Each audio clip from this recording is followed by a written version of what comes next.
Welcome to day 3. So I noted in the last lesson that today we would cover how to create a list of items. If you've used a normal text editor, you might do this. This is my list. Here is another item. This is fairly common, right? Well, within HTML, what would happen if we just saved this and came back and viewed it? We would get it all on one line because remember, HTML, it's not going to honor this white space unless you tell it to. Instead, it's just going to read this all as one long string, as you can see like so. So there's a couple ways around this. One is to use what we call a break element, and that means create a line break here. Let's do that now. I can do BR and self-close it as we did up here, or it's equally okay for you to do it like so. So let's keep it like this way for now. As a rule of thumb though, try to be consistent. So if you leave it off, try to leave it off in all places of your document. It'll make it a little cleaner. So in this case, I will go ahead and remove that like so. And now if I come back and reload the page, can you see that now each one of these is on our own line? But again, as soon as we add another item, I'll save that and come back, it's all going to be on that own line. So you need to specify each place where there's a line break. So what if you wanted more than one line break? You could add another one. So now I'm going to say have 2 line breaks, like so. So as you can imagine though, this is the way it was done in the old days, and this can really quickly create very, very sloppy code. So it is okay to use a break element when that is really what you need. You need a line break. However, most of the time you'll find there is a better tool for the job. In this case, we're trying to create a list, but we're not using actual HTML markup to create a list. Let's do that now. We specify a list by doing UL. Now, there are a couple types of lists, and we'll go over each one today. This one is called an unordered list, which means we're not doing this in numbers, meaning number 1, number 2. There is no order, so we use unordered list. Again, I close it out because I have to specify when this list completes, and that's the only way I can do it. Let's add a list item. So I don't simply add my items here. I have to use another tag, and this is called a child tag, list item. And now I will say, go to the mall. Maybe we have our tasks. Again, I have to close out my list item, so let's save that and see what we get. Now again, note that by default, it doesn't have to be this way, but by default, we have a bullet and it's indented a little bit. Now this is important for me to drill into your head. A list does not have to be formatted like you would normally see, whether it's tasks or anything of that nature. A list simply refers to the most basic level, a list of items. That's it. As long as what you are adding within your list conforms to that, then it's fine. There is an element called definition list that we'll look at shortly that is the same way. A definition list has a definition followed by the term followed by the actual definition or the details. And you can have a list of these. So as long as it conforms to the word list, you can use it and you don't need to worry about how it looks on the page by default at all, because that is all overridable. Let's add a couple more. So I can do this manually, or it's common to select the entire bit of code. And here on the Mac, I'm doing Shift Command Right. On the PC, it'll probably be Control Shift Right. Then I will hit Command C or Control C and Command V or Control V. And I will assume that you have a basic understanding of how to do those types of tasks. So now we will say shop, and we'll do one more, get gas, and drive home, like so. Let's save that. And note that we have a bit of spacing here. Always try to be consistent. So if we don't have any spacing up here, we probably shouldn't have any here. Now, this all comes down to personal preference. So the key is be consistent. If you like a spacing, like I do this sometimes to give some breathing room, then always try to do that here. Otherwise, it can get a little messy when your markup is inconsistent. I'm going to save that, come back, refresh the page, and now, as we would hope, we have a nice list of items. So if we were to come back, and let's say we want to remove this and we want to provide a heading, things I need to do today. Well, on this page, the most important heading is things I need to do today. So I will do H1, things I must do today. And I'm going to close that off. Save it, and now we have a nice task list. And this is something you could do on your own. If you need to keep a list of things you need to do that day, you can code it in HTML, and you don't have to worry about using a program like Word to format it, because this will work perfectly. Next, let's take a look at an ordered list. And the only difference is, rather than using UL, we use OL. Now, Sublime Text has a nice feature where if you select a bit of text, and on the Mac it's Control-Command-G, you can see that it will select every occurrence of that sequence. So what's nice about this is it will create multiple cursors.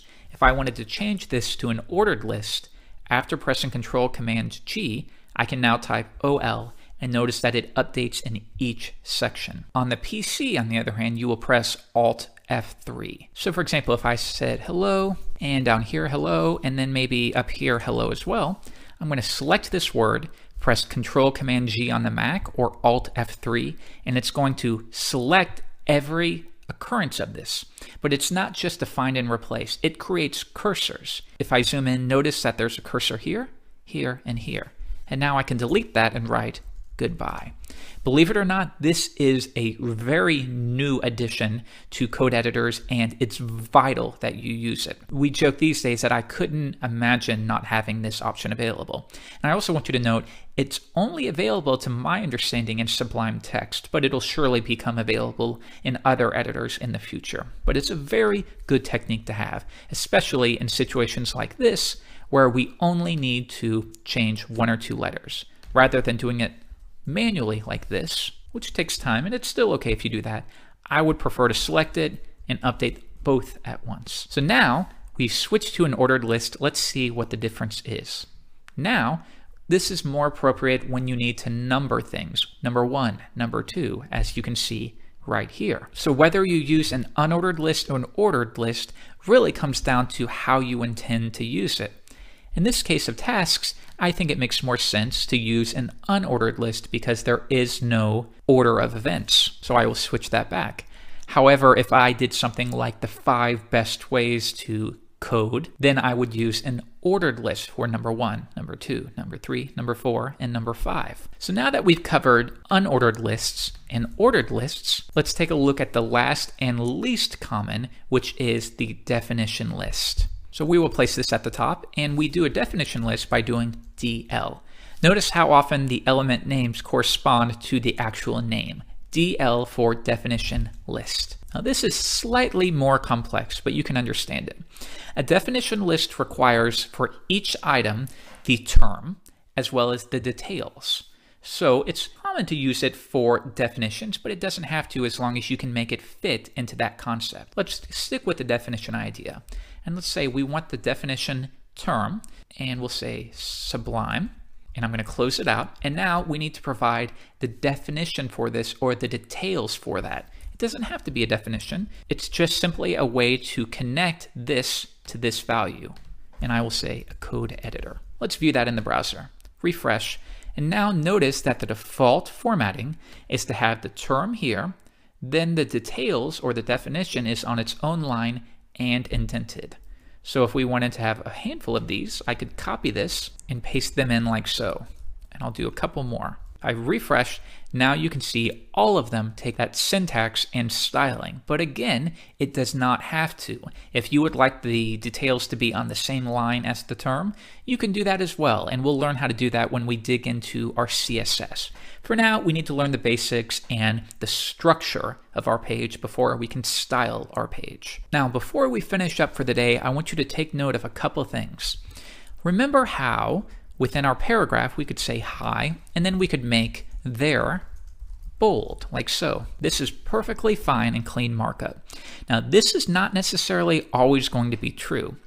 For example, there are elements that will only accept certain other elements as children. Now, I want you to remember when I say children and parent, you can use the indentation as triggers in your mind. The definition list has children, and those children are the DT element and the DD, and we indent them to specify that they are children, but you don't have to. Notice if I did this like so, and I viewed it in the browser, nothing would change. It's all the same.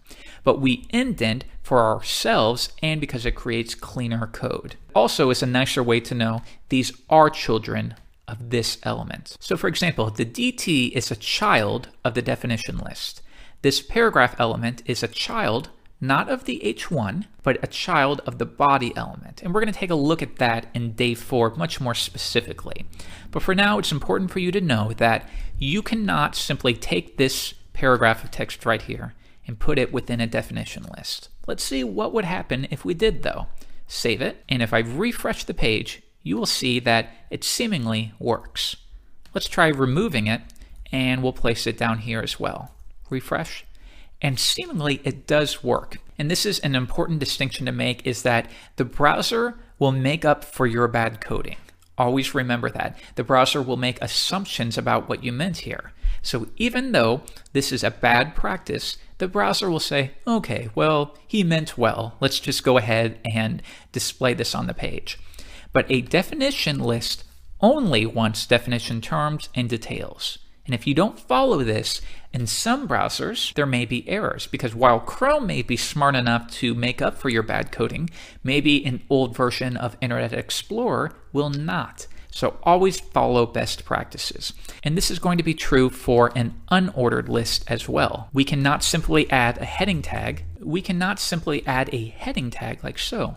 If I view it in the browser, it'll display fine, but it's not following good practices. An unordered list wants list items as children. It didn't ask for a heading or anything that is not a list item. In this case, if we wanted to add a heading within a list, you can do that, but make sure you place it within a list item like so. Now if I come back, it's going to look the same, but it's following the best practices.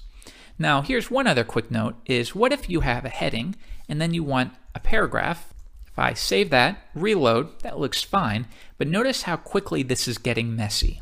So if you have just a bit of text or code, you can place it on one line like so. But if you have a lot, it's a best practice to separate the list item into one or more lines, and then you can take everything within it and indent, like so. So now we have a list item, and within it, here are the children, and it's going to display the same, but it looks much cleaner. So always follow good indentation practices. In the next lesson, we're going to focus on parent-child relationships and what that means.